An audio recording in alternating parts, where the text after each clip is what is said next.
Braves gens, bonsoir et bienvenue dans Horrifiques histoires.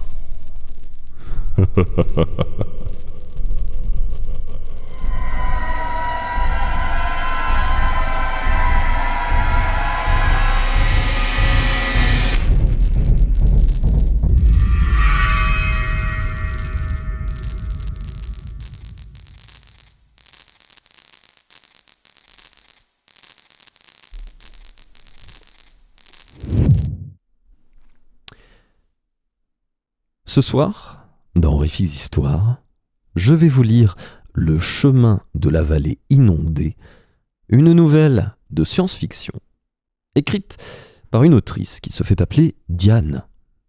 Voilà, je n'ai pas plus d'informations que ça à vous donner. Terrible. Braves gens, bonne écoute.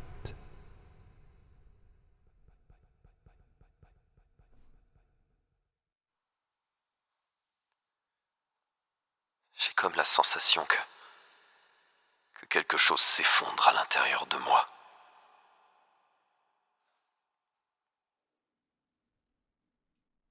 Chapitre 1.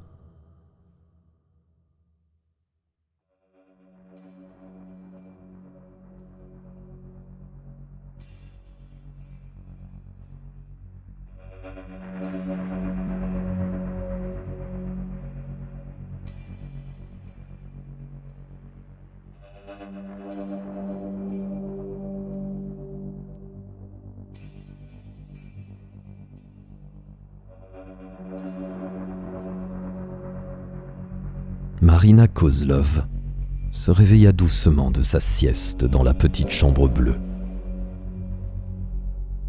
La lumière s'alluma progressivement, montant en intensité avec douceur, afin que ses yeux puissent s'habituer. Recouverte d'une couverture rouge, elle laissa tomber le livre sur l'histoire du XXe siècle qu'elle était en train de lire.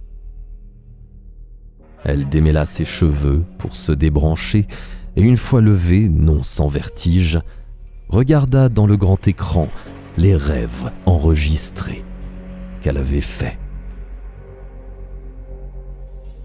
Elle sourit en voyant des montagnes de fraises délicieuses à perte de vue. Marina se souvenait toujours de ses rêves. Les images qui défilaient sur l'écran n'était pas une surprise pour elle.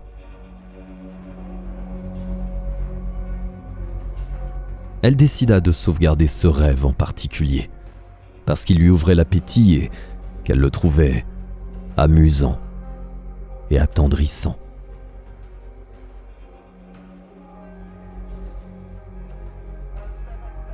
Arrivée dans la cuisine, un androïde avec une voix masculine lui demanda placidement si elle voulait une tasse de thé. Elle accepta en s'étirant devant la porte-fenêtre grande ouverte sur le jardin. « Il fait si beau aujourd'hui, cette lumière. Ça faisait longtemps. »« Oui, madame, » répondit l'androïde en s'occupant du thé. Elle le regarda un instant, lui fit un sourire qu'il ne pouvait lui renvoyer. Son visage humain de plastique était toujours figé sur une expression de contentement intérieur qui semblait éternelle. « Où est John ?»« À l'extérieur, madame. »« Avec Georges ?»« Oui, madame. »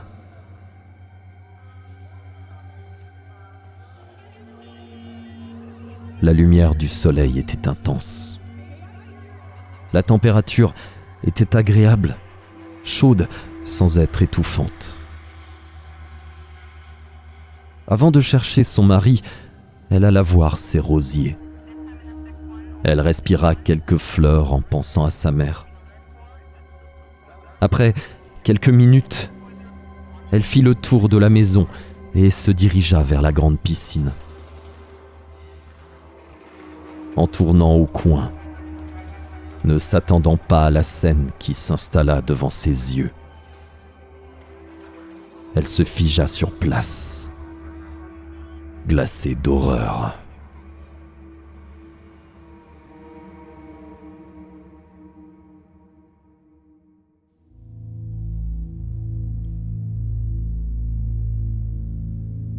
En face d'elle, John Kozlov, son mari, était assis dans l'herbe, près de la piscine, sa chemise tachée de sang. Il tenait leur chien George dans ses bras, un berger allemand de plus de 31 ans.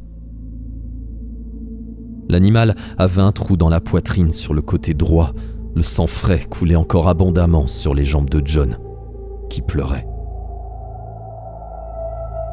Debout, à 1 mètre, se tenait un androïde non terminé, au corps métallique rudimentaire, le dernier modèle imaginé par John, et sur lequel il travaillait depuis des mois.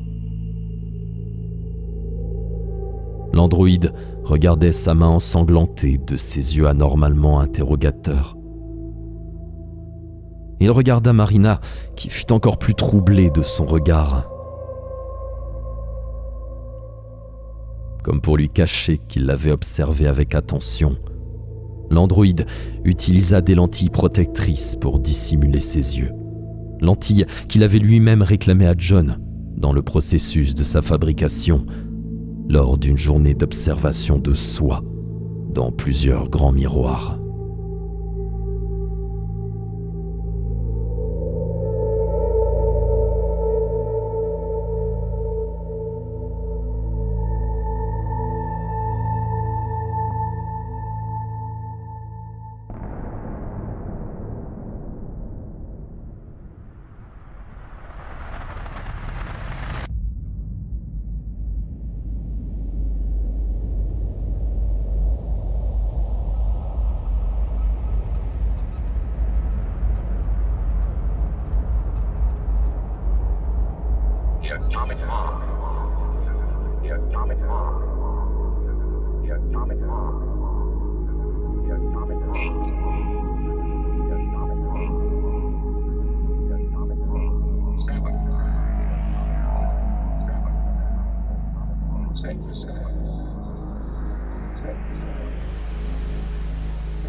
Les lentilles s'ouvrirent, et ses capteurs cherchèrent un point d'appui.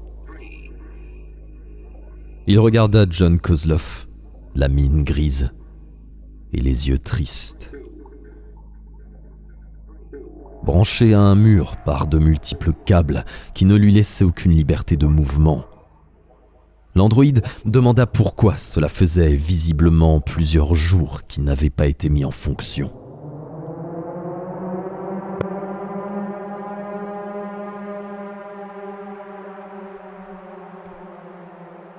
Parce que tu as fait quelque chose de terrible, lui répondit John, qui lui tournait le dos, regardant ses plans holographiques sur sa table de travail. Et à présent, Marina ne veut plus me parler, parce qu'elle me voit comme responsable de ton geste. Père, l'animal n'avait pas à grogner dans ma direction, rétorqua l'androïde de sa voix masculine sans agressivité, mais sûre d'elle. John Kozlov se retourna et le regarda dans les yeux. C'était à toi de lui enseigner que tu n'étais pas un danger pour lui. C'est ce que les humains font, Martin. Et c'était la leçon du jour. C'était ce que j'attendais de toi. Père, votre rythme cardiaque semble indiquer que nous ne pouvons pas trouver un terrain d'entente sur ce sujet.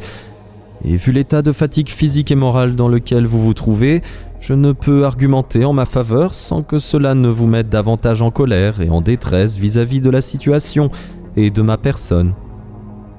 Je vous recommande de dormir, de vous hydrater et de vous alimenter en conséquence avant que nous reprenions cette conversation. Un long moment de silence s'installa entre eux. Puis Martin, avec assurance, le brisa. « Père, si j'ai commis une erreur, laissez-moi la réparer. » « Père ?»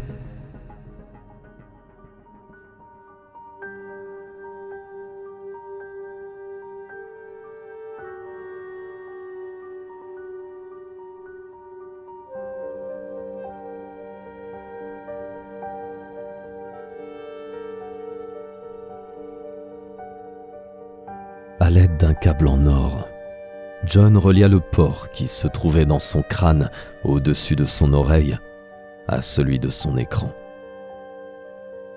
Après quelques secondes, le programme ne démarrait toujours pas. À la place, une fenêtre apparut pour demander à John de calmer son rythme cardiaque, car il était impossible au logiciel d'analyser les données et de les télécharger sans les corrompre. John Kosloff ferma alors les yeux, tandis que Martin regardait la pièce dans laquelle il se trouvait. De nombreux corps métalliques, comme le sien, étaient entassés dans une sorte de bibliothèque immense. Des employés dans les couloirs allaient et venaient, beaucoup d'étudiants. Les sous-sols de la demeure de son père s'établissaient sur des kilomètres reliés à la grande cité. Martin le savait, car il avait étudié en cachette les plans d'architecture de cet endroit. Avec minutie et le temps que lui octroyait sa nature de machine, même s'il n'avait pas la sensation réelle d'en être une.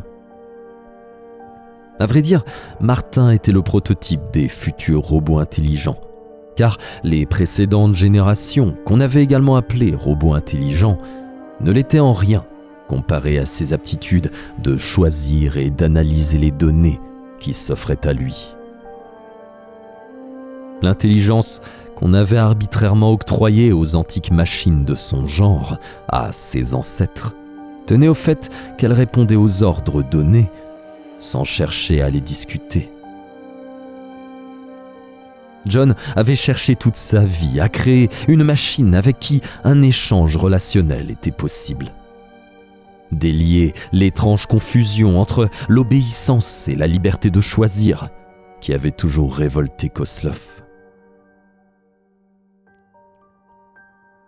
Il avait rêvé toute sa vie de la naissance de Martin dans son laboratoire souterrain. Lui qui était héritier de l'entreprise de son père, considéré comme le dieu de la robotique, et qui avait toujours trouvé dangereux qu'une créature comme Martin puisse naître au monde un jour.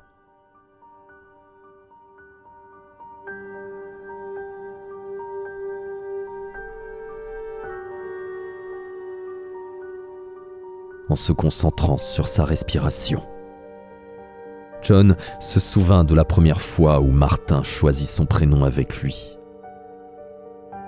La machine avait d'abord tenu à s'appeler comme son père, puisque John l'avait conçu de sorte qu'il le perçoive ainsi.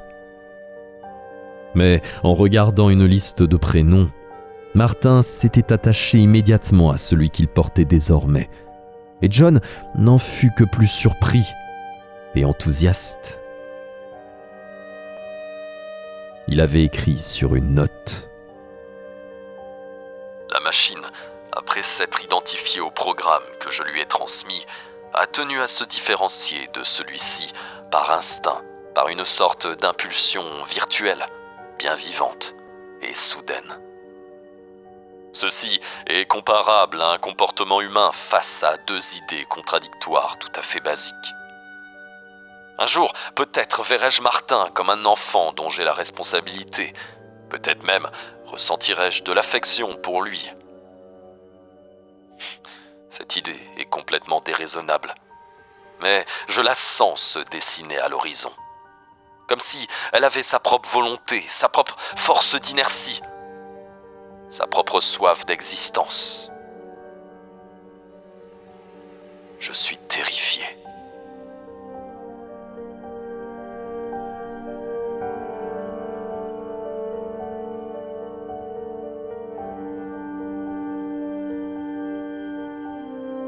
John, enfin calmé, vit l'ordinateur prendre en compte ces données.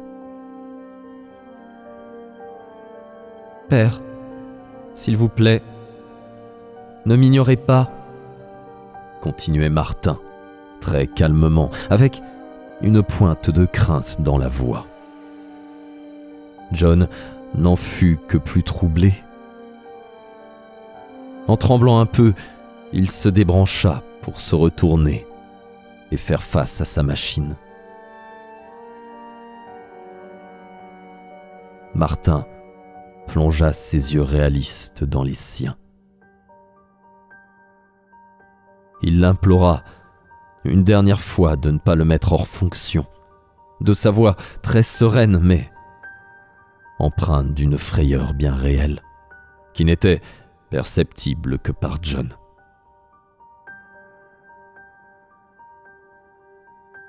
Après quelques secondes à le regarder dans les yeux,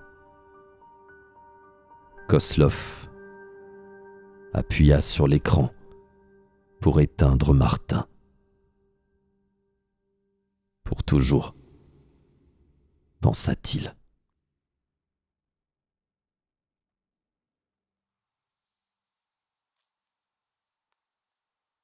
Chapitre 2.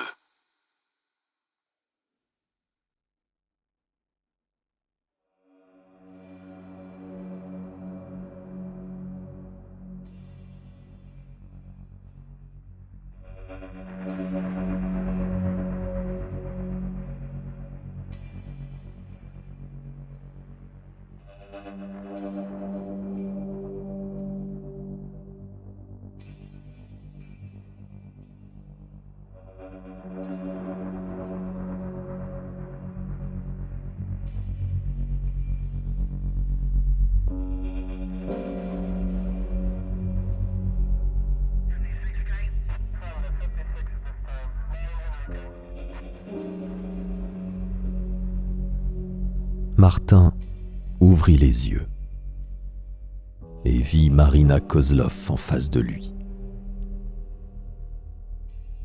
La première et dernière fois que leurs regards s'étaient croisés, Martin venait de tuer son berger allemand. Marina avait changé. Martin analysa immédiatement qu'elle avait 3 à 5 ans de plus que lors de leur dernière rencontre. Une mèche blanche parcourait sa chevelure foncée désormais, et son regard était lourd et attristé. Martin calcula d'après son apparence que Marina Kozlov souffrait visiblement d'anxiété chronique et d'une dépression majeure.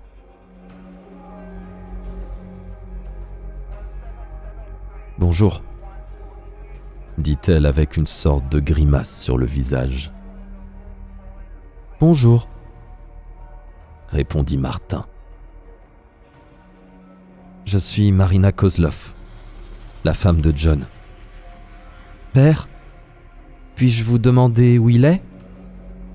Selon mon horloge interne, il semblerait que quelques années se soient écoulées depuis ma dernière mise en fonction. Père était dans un état de stress intense la dernière fois que j'ai tenté de discuter avec lui de mon erreur. »« Votre erreur ? » ?»« J'ai tué votre chien, par peur qu'il n'attente à mon intégrité physique. » Marina s'assit sur une chaise transparente et s'écroula en sanglots. Autour d'elle, d'autres personnes, 2 hommes jeunes et une jeune fille, s'approchèrent de Marina pour lui apporter du réconfort, tandis que 2 techniciens en jaune regardaient et jaugeaient l'état de la machine de John, avec une certaine appréhension. Martin étudia et analysa les visages de ces personnes inconnues. Ensuite, il imprima leurs caractéristiques faciales dans sa mémoire. Il nota que l'un des individus, qui ne pouvait être qu'un des fils de Marina Koslov, avait un bras biomécanique jusqu'à l'épaule. Ce fut ce dernier d'ailleurs qui se baissa pour tenter de réconforter sa mère en larmes. « Cette machine peut être dangereuse, maman, » dit-il à Marina. « Papa n'aurait pas voulu que tu... »« Puis-je vous appeler mère ?» demanda alors Martin en interrompant le fils aîné de Koslov, dans un élan qui surprit tout le monde. L'un des techniciens, dans sa combinaison jaune, recula en fronçant les sourcils. Marina essuya ses larmes et regarda l'androïde droit dans les yeux. Elle lui fit un signe positif de la tête. Martin abaissa ses lentilles brusquement pour cacher ses yeux. Visiblement, la machine fut surprise de voir Marina lui accorder ce droit, ce qui provoqua une vague de colère et d'effroi chez ses enfants. Martin put très nettement identifier les changements de température dans leurs corps respectifs lorsqu'elle secoua la tête positivement, acceptant sa demande. « Débranchez-le et préparez-le », demanda Marina au technicien.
C'est dans un nouveau corps, plus perfectionné, que Martin se réveilla quelques semaines plus tard. Mais il n'avait toujours pas une apparence humaine, ce qu'il regretta fortement, sans pour autant comprendre ce qu'était ce regret.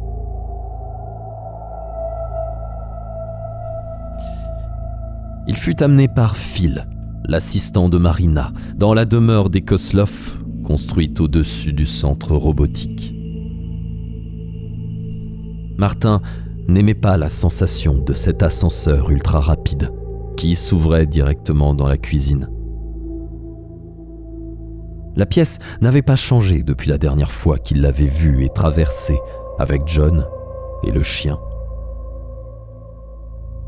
Un androïde à l'allure grossière, ressemblant à une statue de cire imitant le vivant, s'appliquait à nettoyer énergiquement le sol. « Il n'est plus tout jeune, celui-là, » remarqua Phil. « Il vieillit comme vous autres ?» demanda innocemment Martin, frustré de voir Phil volontairement ignorer sa question, comme s'il venait de dire quelque chose de blessant. Marina s'occupait de ses roses. Elle était beaucoup plus détendue cette fois. Son visage était souriant, mais marqué par quelques rides qui n'étaient pas là quelques semaines auparavant, nota Martin en scannant sa structure faciale à nouveau. Marina lui tendit la main. « Mère, bonjour !» dit presque tout naturellement Martin en lui serrant la main.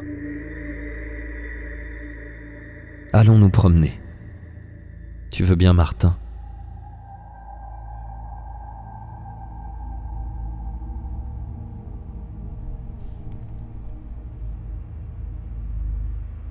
Elle lui prit le bras, et Phil resta derrière eux, à distance, les mains jointes dans le dos, avec un boîtier accroché à sa ceinture.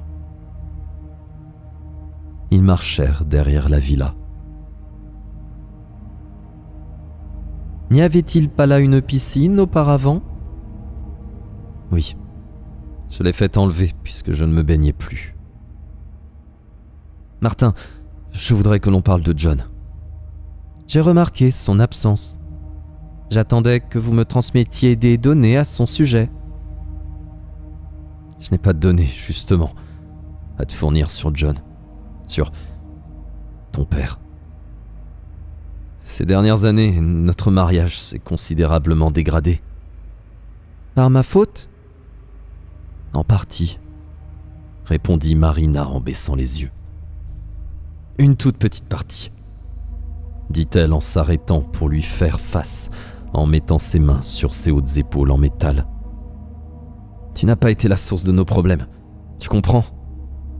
J'ai lu et relu les notes écrites sur ta conception, poursuivit-elle avec élan. Sur ce qu'il voulait que tu sois.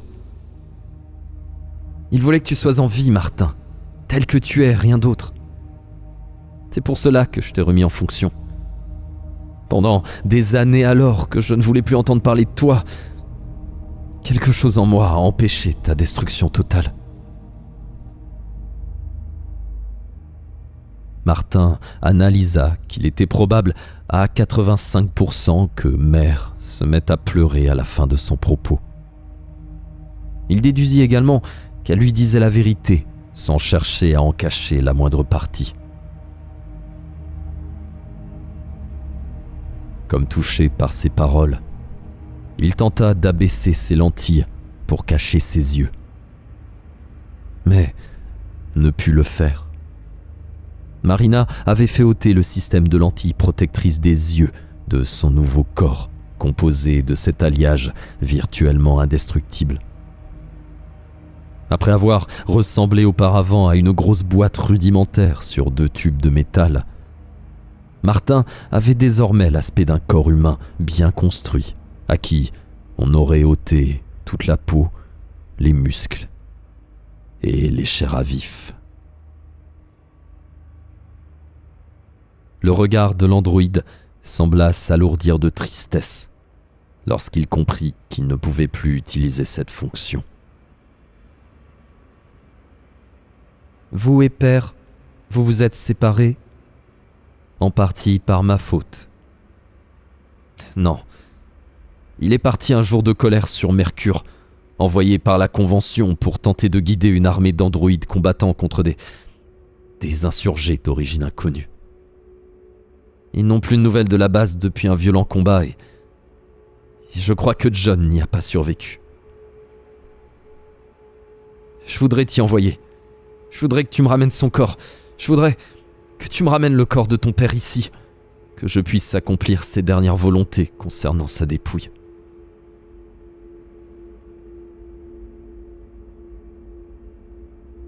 Martin regarda les navettes qui se posaient et décollaient autour de cette grande vallée, creusée encore et encore. Il remarqua un arbre géant et à moitié mort d'après ce qu'il pouvait en dire à distance.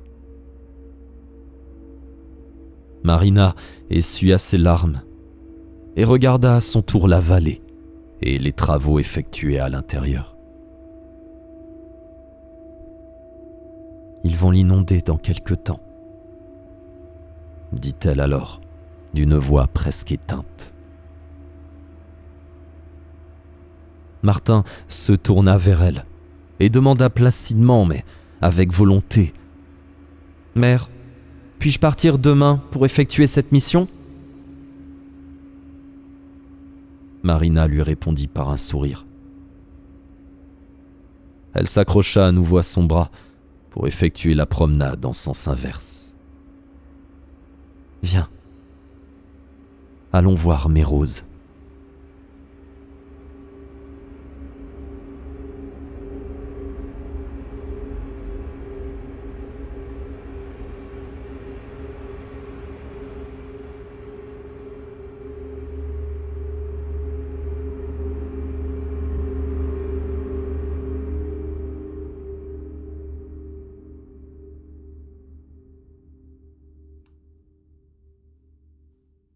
Chapitre 3.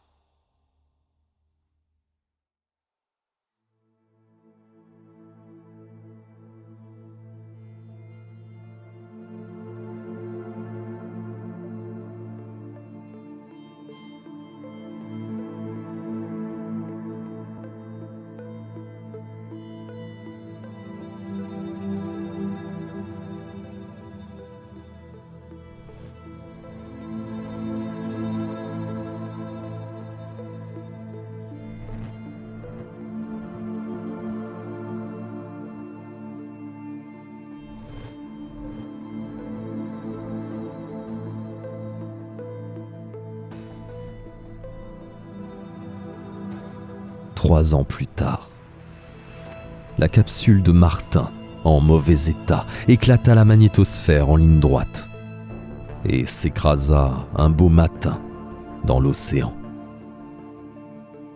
Immédiatement repérées, 3 navettes militaires décollèrent de la base du continent d'Amériga pour aller la récupérer.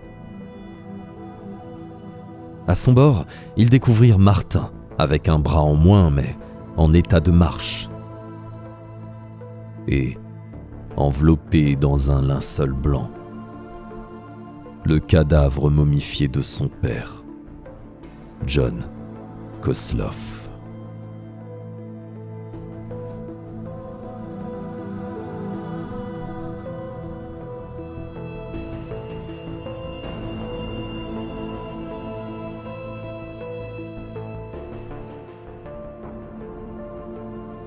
Marina Cabrit fut immédiatement alertée alors qu'elle était dans sa chambre bleue en train d'écouter de la musique avec ses petits-enfants, tout en regardant leurs rêves enregistrés sur le grand écran. Elle demanda à voir le cadavre de son mari d'abord. On l'amena donc à la chambre des morts où elle put le voir. 2 médecins légistes, habillés de combinaisons bleu acier, attendaient dans la salle, les mains jointes dans le dos. Ils regardaient le sol sans bouger. Marina entra dans la grande pièce et alla s'asseoir à côté de la table où reposait son mari, enveloppé d'une toile blanche, la tête apparente. Il ne restait presque plus rien de son visage momifié, en dehors d'une expression de douleur. Elle demanda ce qui avait causé la mort. Le médecin en chef leva la tête et fit un pas avant de répondre. Un simple trauma dans le flanc et l'abdomen. Une arme à ondes ? Non, répondit le médecin-chef, embarrassé. C'est une arme à feu qui date apparemment du XXe siècle.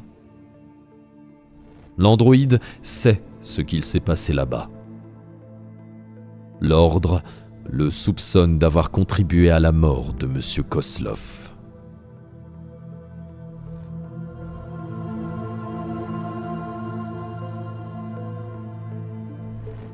Bien que bouleversée, Marina ne pleura pas. Elle apparut complètement froide et hermétique aux 2 hommes présents dans la salle. Elle posa sa main sur la poitrine du cadavre et sentit qu'elle était complètement creuse, qu'il n'y avait qu'une cage thoracique vide en dessous du tissu.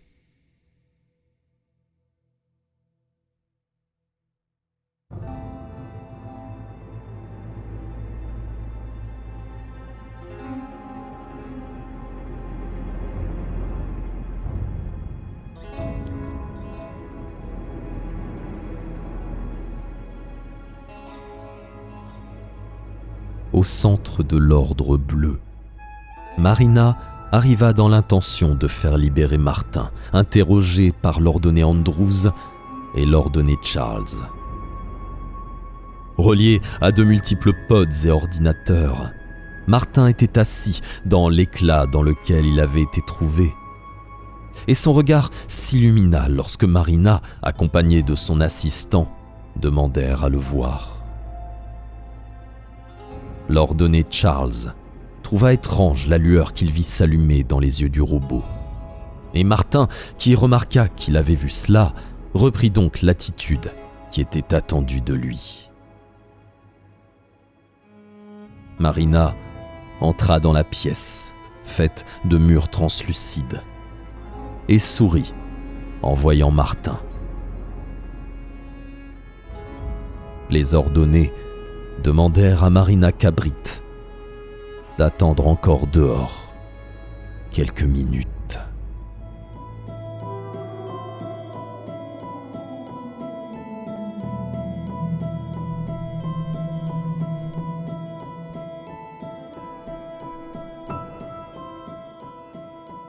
Quelques jours plus tard, il fut établi que l'histoire de Martin était crédible. Il était arrivé sur Mercure, gelé depuis des centaines d'années suite à la transformation du Soleil. Dans des températures terribles, il avait fouillé les bases, toutes éventrées et touchées par des conflits qui avaient semblé énormes dans leurs proportions. Il n'avait trouvé là-bas que des cadavres momifiés et une grande désolation. Martin avait filmé et enregistré certaines parties de son périple. Ces images étaient désormais détenues par l'Ordre Bleu. La machine fut retournée à Marina Cabrit, qui essuyait des poursuites pour avoir envoyé l'androïde en reconnaissance sur Mercure, sans autorisation préalable du Grand Conseil de la Convention planétaire.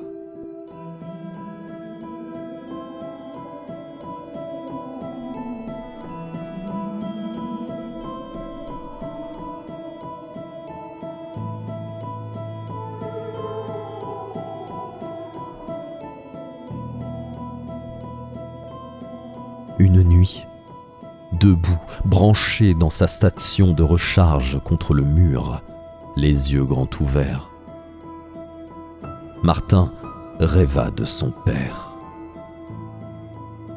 Ce n'était pas vraiment un rêve, plus un souvenir. Martin ne savait pas faire la différence entre les deux. Il l'avait trouvé vivant, bien vivant, au sommet d'une montagne de Mercure. Blessé mais vivant dans son exosquelette, Martin se souvenait de la chose étrange qui s'était passée dans son programme. L'agitation, l'excitation de revoir son père, là, sous une tente de fortune, allongé. En traduisant, le programme avait conclu que Martin avait ressenti de la joie. John avait été très surpris de le voir là. Il avait eu la sensation de rêver éveillé. Il lui avait pris sa main de métal avec tendresse et fermeté. Martin parcourait déjà ses savoirs médicaux pour tenter de lui sauver la vie. Les blessures étaient profondes et John avait eu le temps de lui dire, la bouche remplie de sang, que des infectés rôdaient dans les montagnes enneigées.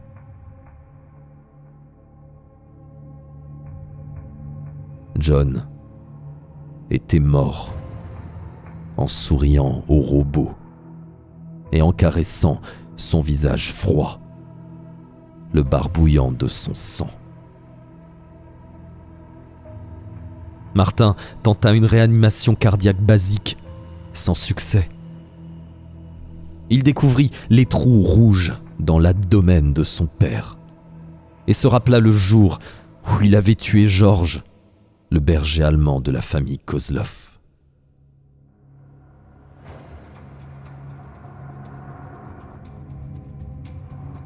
Martin avait décidé de mentir à propos de deux choses. La première était qu'il avait trouvé John peu de temps après son arrivée sur Mercure. La seconde était que tout ce temps passé là-bas, quelqu'un lui avait, semble-t-il, effacé la mémoire. Tout le monde avait pensé à une défaillance de son système. Martin était persuadé qu'il avait autorisé quelqu'un sur Mercure à lui effacer la mémoire. Après avoir rêvé de John, il ouvrit les yeux brusquement. Il se trouvait encore fixé à sa station de recharge, dans le noir. Il n'y avait pas de bruit dans sa chambre. Juste une pulsation qui s'apparentait à une respiration, mais qui était simplement produite par une machine, celle qui régulait la qualité de l'air dans toutes les pièces de l'immense demeure.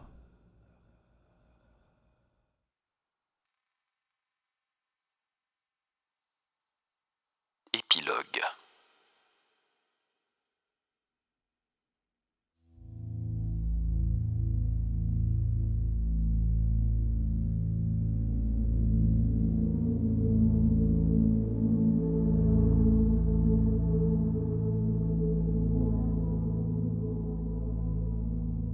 Un jour, Marina invita ses enfants et ses amis à assister à l'inondation de la vallée. Sur le chemin, elle prit Martin par le bras et discuta avec lui de ses roses et également des aménagements qu'elle pourrait effectuer dans sa chambre s'il le désirait. Des robots plus rudimentaires que Martin allaient et venaient pour servir les plats et les boissons. Les enfants couraient dans l'herbe pieds nus avec des ballons mous qui revenaient seuls lorsqu'ils étaient lancés trop loin. Les enfants riaient beaucoup de les voir faire demi-tour par eux-mêmes. Marina dit à Martin de faire connaissance avec ses amis. Puis elle alla à la rencontre de son fils aîné, William, qui buvait une bière. Il lui avait fait signe de venir pour lui parler. « Maman, tu ne crois pas qu'il serait mieux qu'il apprenne à se servir, comme les autres ?» Marina lui sourit gentiment et prit son visage d'adulte entre ses mains, comme s'il était un tout petit enfant. « Veux-tu une autre bière ?» dit-elle, dans une tentative d'éluder la conversation. « Maman, je suis inquiet. Tu t'attaches à lui, mais il ne s'attachera jamais à toi en retour. C'est une machine. J'ai l'impression que tu l'oublies parfois. » « Ce n'est pas ce qui est important, » dit Marina en réarrangeant les petits fours sur les plateaux. « Alors c'est quoi ? » « Ce qui est important, c'est qu'il soit là. Et c'est ce que je veux, aujourd'hui, sa présence.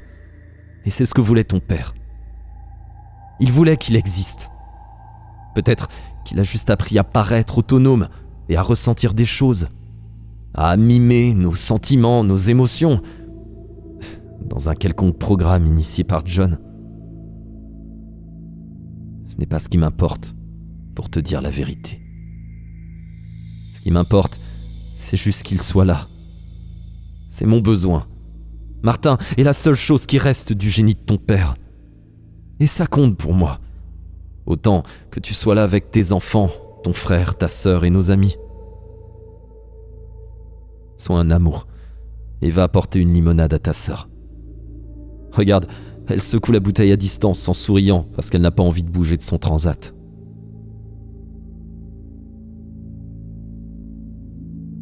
Le fils aîné de Marina Cabrit sourit à sa mère, puis amena une bouteille de limonade à sa sœur, comme sa mère le lui avait demandé. Ensuite, il regarda d'un œil suspicieux le robot qui allait tranquillement, mais d'un pas assuré, vers les enfants. Au loin, d'énormes vaisseaux survolaient la vallée profonde. Et de ces engins noirs, cubiques, à l'apparence inquiétante, s'échappèrent des tubes gigantesques flexibles. L'eau coula par torrents et inonda tout ce qu'il y avait sur son passage. y compris le vieil arbre mort qu'il n'avait pas jugé bon de déraciner avant. Toute la famille et les amis de Marina applaudirent. Martin s'était assis aux côtés des enfants qui s'étaient allongés autour de lui en lui posant des questions sur la composition des fleurs. Un scarabée se posa alors sur son front. Il leva les yeux pour le regarder. Le scarabée noir au reflet vert grimpa sur sa main et s'envola à nouveau. Martin analysa que l'air était beaucoup plus humide à présent que la vallée était complètement inondée. Il ne remarqua pas que tous les humains autour de lui avaient ressenti la même fraîcheur, de par leur sens.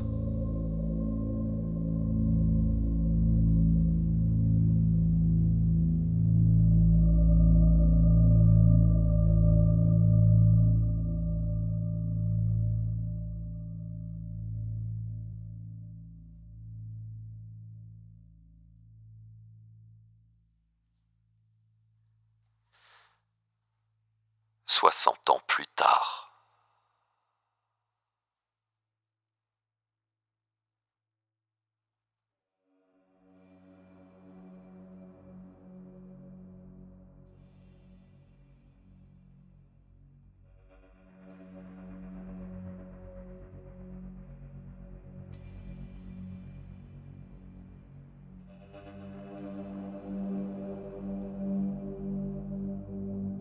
L'évolution technologique avait permis désormais à Martin de ressembler à un véritable humain, comme tous ses congénères robots. Sa peau synthétique imitait parfaitement celle des hommes. Avec Marina Cabrit, il avait choisi ses traits et la couleur de ses cheveux. L'on pouvait toujours distinguer les androïdes des humains pourtant. Une lumière blanche ou rouge s'activait désormais au milieu du front lorsqu'il recherchait des données ou procédait à des mises à jour quelconques, ou lorsqu'il se rechargeait, une fois par mois. Marina ne pouvait plus marcher avec Martin tranquillement sur le chemin de la vallée inondée, bardée de ses rosiers. La vieille femme avait à présent 142 ans, un âge tout à fait honorable. Elle avait demandé depuis quelques semaines à rester dans la chambre bleue, continuellement branchée à l'ordinateur des rêves et des souvenirs.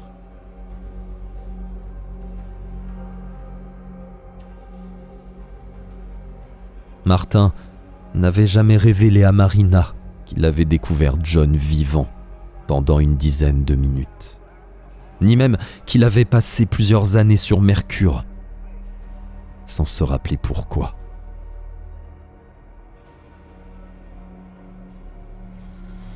Un matin, il alla comme d'habitude à son chevet, en lui apportant son matcha à boire avec du lait et quelques biscuits qu'il avait préparés lui-même.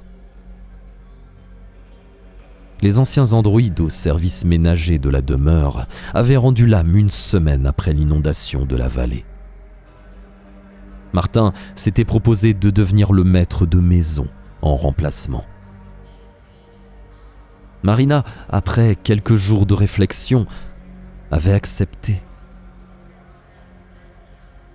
Elle lui avait fait le plus beau des sourires. À cette époque, Martin ne pouvait pas encore sourire.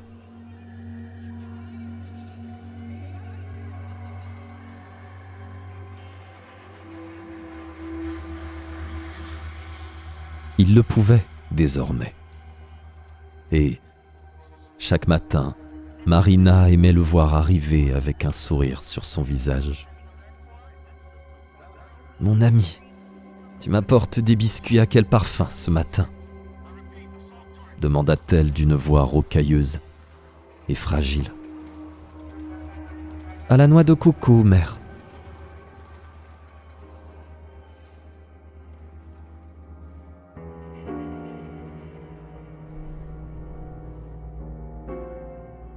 Elle se mit à pleurer.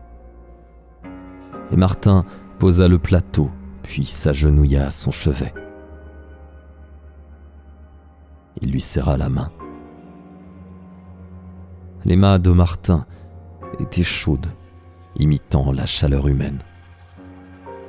« Pourquoi pleurez-vous donc ? Puis-je faire quelque chose pour soulager votre peine ? Je pleure parce que nous sommes amis depuis si longtemps. Je crois même que notre amitié est celle que je préfère d'entre toutes. Et je vais bientôt devoir te quitter. Je vous aime également, mère, et je vous suis tellement reconnaissant de m'avoir réveillé. Je n'aimais pas être hors fonction. C'est de l'espace noir et vide. Je ne sais plus pourquoi John t'avait débranché, dit-elle en raclant sa gorge et en s'asseyant dans son lit chaud. George, votre chien. Les yeux de Marina Cabrit s'écarquillèrent. Je l'avais presque totalement oublié. C'est extraordinaire.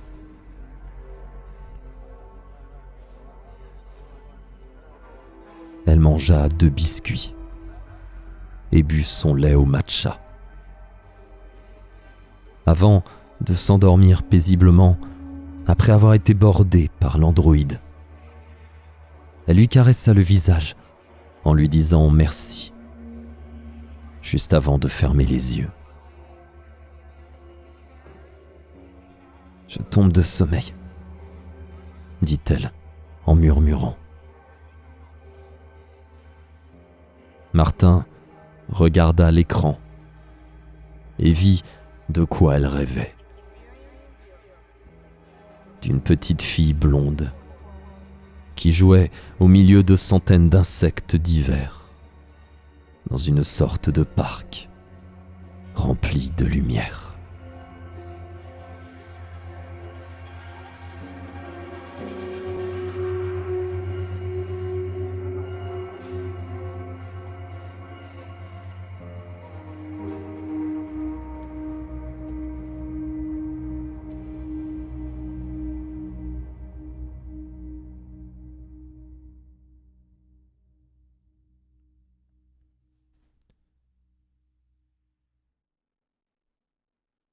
Après avoir terminé la lecture de plusieurs livres, nourrit les chiens et les chats de Marina, Martin ouvrit la porte au docteur Jameson, qui venait chaque jour faire sa visite. Ils allèrent ensemble vers la chambre bleue. Et, en ouvrant la porte, Martin fut étonné de voir que l'écran était noir.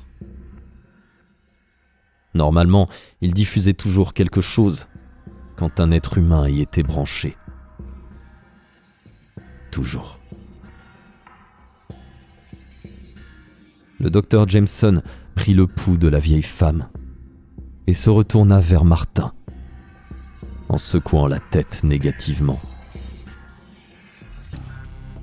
Martin eut une anomalie dans son programme la seconde d'après. Il avait eu la même à la mort de John Kozlov.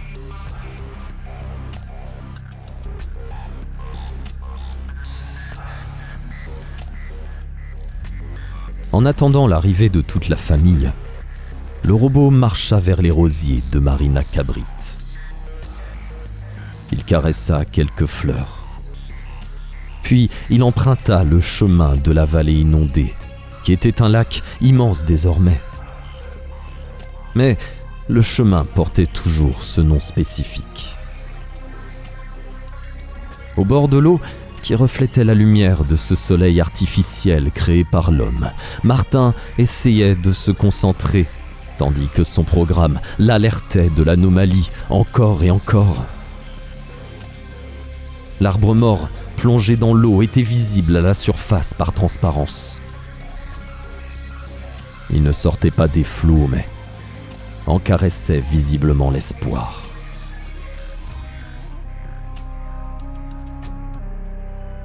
Will, le fils aîné de Marina, arriva. « Martin! Hé, Martin !» Le robot se retourna et le regarda droit dans les yeux.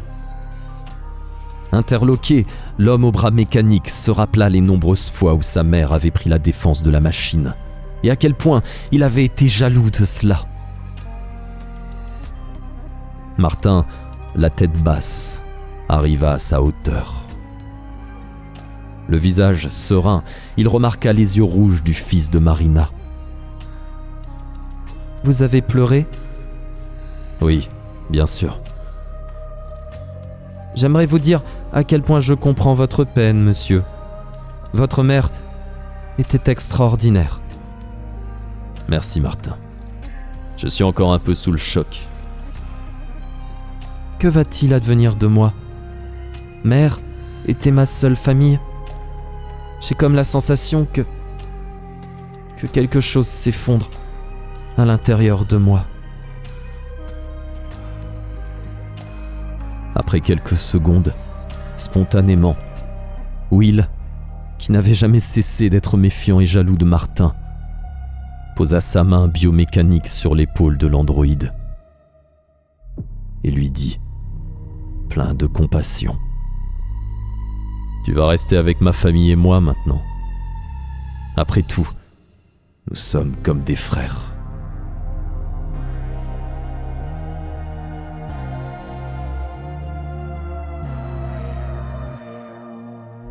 En remontant vers la maison, Martin, heureux de la surprenante chaleur de Will, ne put pourtant s'empêcher de focaliser dans sa mémoire sur l'image de cet arbre englouti par les flots. Pourquoi ne l'avait-il pas enlevé et brûlé ? Avant de rentrer dans la maison et d'aller se recueillir sur le corps de sa mère, il regarda une dernière fois la vallée ensoleillée. Tout ce décor, se dit-il, était artificiel. Il se demanda alors étrangement s'il ne pourrait pas plonger son corps dans les flots en sachant que cela lui serait fatal, s'enfermer dans le tronc d'arbre mort et y rester pour rejoindre père et mère. Était-il, quelque part, basculé dans un monde moins artificiel si la chose était possible ? C'est alors que commença en lui, pour la première fois de son existence, le processus de colère envers la réalité des choses terrestres. Choses terrestres qui lui avaient volé sa mère. Pour la première fois de sa vie, Martin avait en lui le dégoût absolu du monde qui s'était transformé en quelques heures à peine en un endroit inquiétant et sombre. Et ce sentiment de rejet et de fureur sous la forme de données semblait le narguer. Lorsqu'il questionna son programme sur la durée de cette configuration et l'estimation d'une date où la chose prendrait fin, il eut comme résultat: durée indéterminée. Date impossible à estimer.